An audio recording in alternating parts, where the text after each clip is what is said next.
Chapter 37, The Club. Under the scorching afternoon sun, Klein left his house. Since he had to walk all the way from Iron Cross Street to Welch's place, he wore a linen shirt instead of his formal attire of a top hat and leather boots. He wore a matching brown coat, a round felt hat, and a pair of old leather shoes. That way, he did not need to worry that the stench of his sweat would contaminate the rather expensive suit. As he went down Daffodil Street, he strolled toward Iron Cross Street. When he passed by the square around the corner, he subconsciously took a glance. The tents had already vanished. The circus troupe from before had left after finishing their performance. Klein originally imagined the animal trainer who had helped him tell his fortune to be a hidden expert.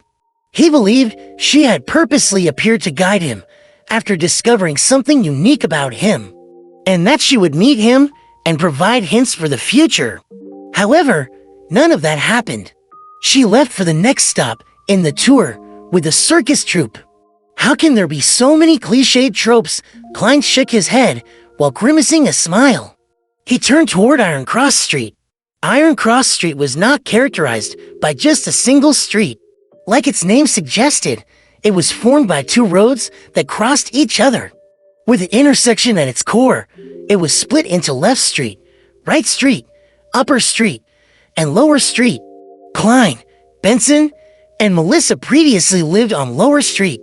However, the residents living at his former apartment and the surrounding area did not think of the area as Lower Street.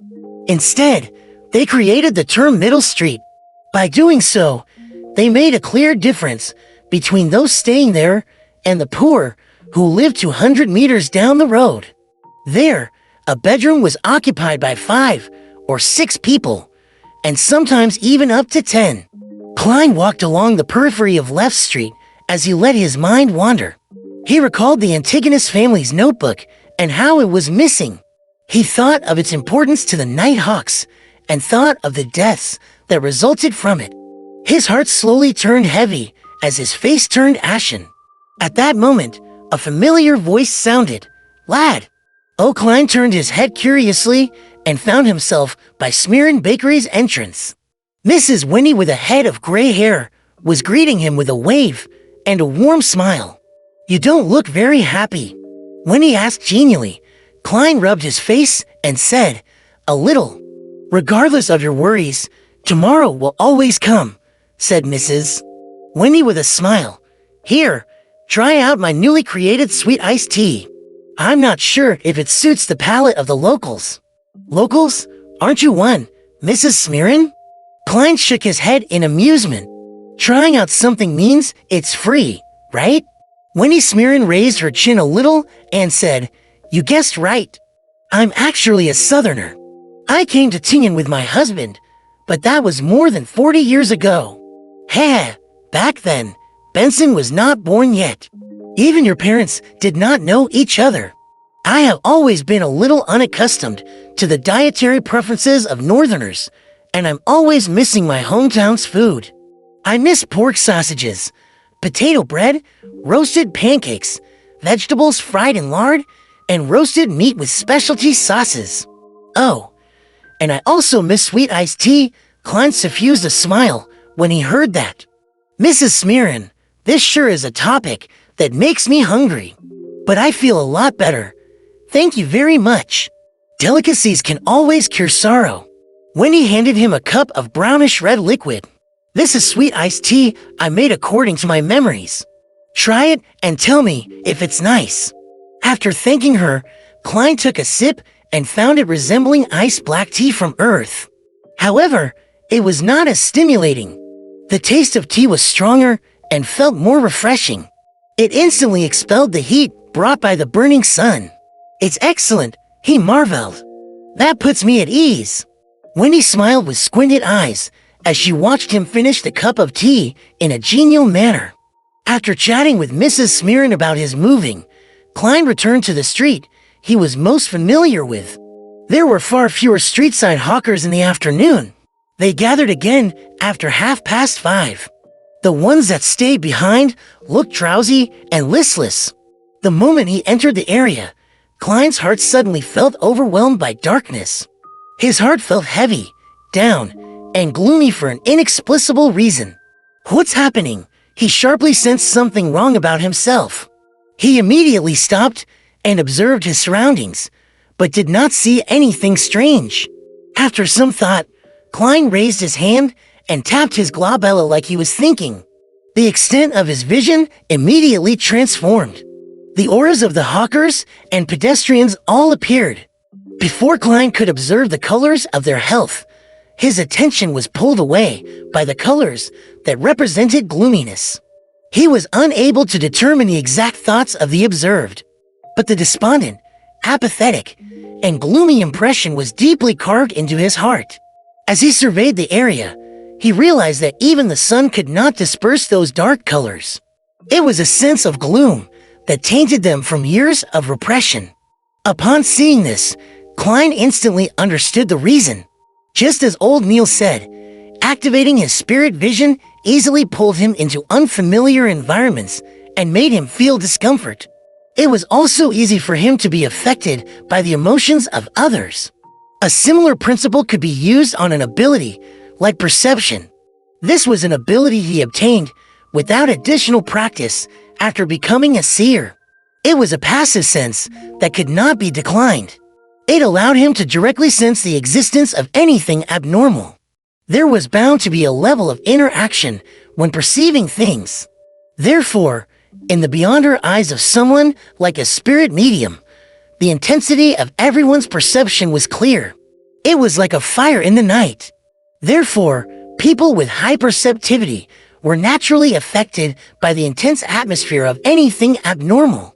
It could only be repeatedly practiced to grasp, control, and adapt to such outcomes.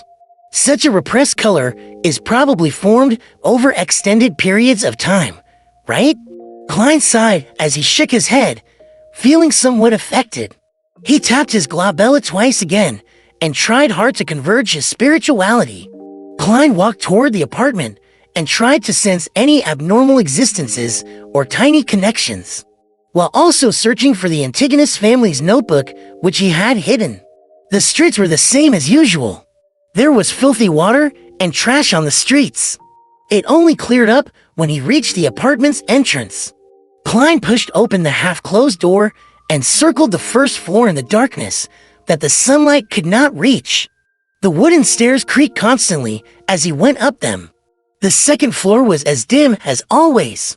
Klein released his perception and looked into the darkness. However, not only did he fail to discover any clues regarding his notebook, he even failed to see any invisible spiritual bodies. If it's so easy to encounter them, most ordinary people would not have already sensed the existence of extraordinary matters. Klein sighed in reflection. He had already understood that most spirits did not exist in the form of spiritual bodies, but in the form of spirituality. Only a spirit medium could effectively communicate with them. After circling the third floor once, Klein left the apartment and retraced his memory's footsteps towards Welch's place. He walked for a full hour, but did not discover anything along the way. Standing outside the garden bungalow, Klein looked at the building through the locked iron gates and mumbled to himself, "There's no need for me to search Welch's place, right?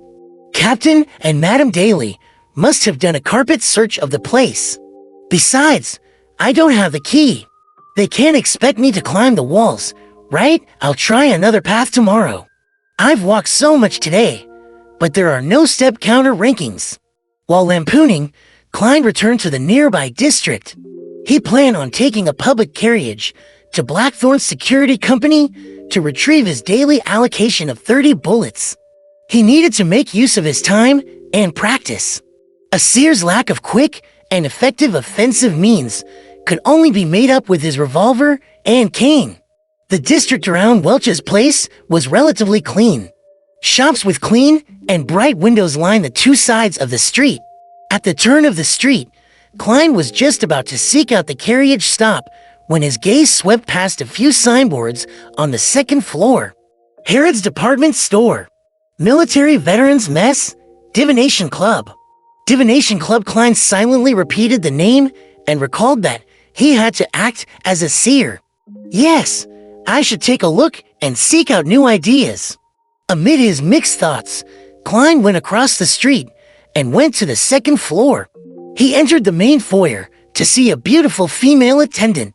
The woman with coiled brownish-yellow hair sized up Klein before saying with a smile, "Sir, do you wish to have your fortune told, or do you wish to join our club? What are a thekandirianis?" asked Eklund casually. The woman explaferet titatiritritritrit, fill in your parter tindal 7 and anu almer scheif. Su first iria spooned. Don't worry, wanton alacalis. Minsber scamfriantis. Traken injita ferif. They come by lunch, dinner, and alcoholic bevrastes, as well acidic cateridarian. In addition, wine vitally stintusum teslertolic inventory. Most importantly, unin findabun tiffin if. It sounds pretty good. Butidneth of a felifin femiamiated precatings malif fair. Then what if a want tauntanton?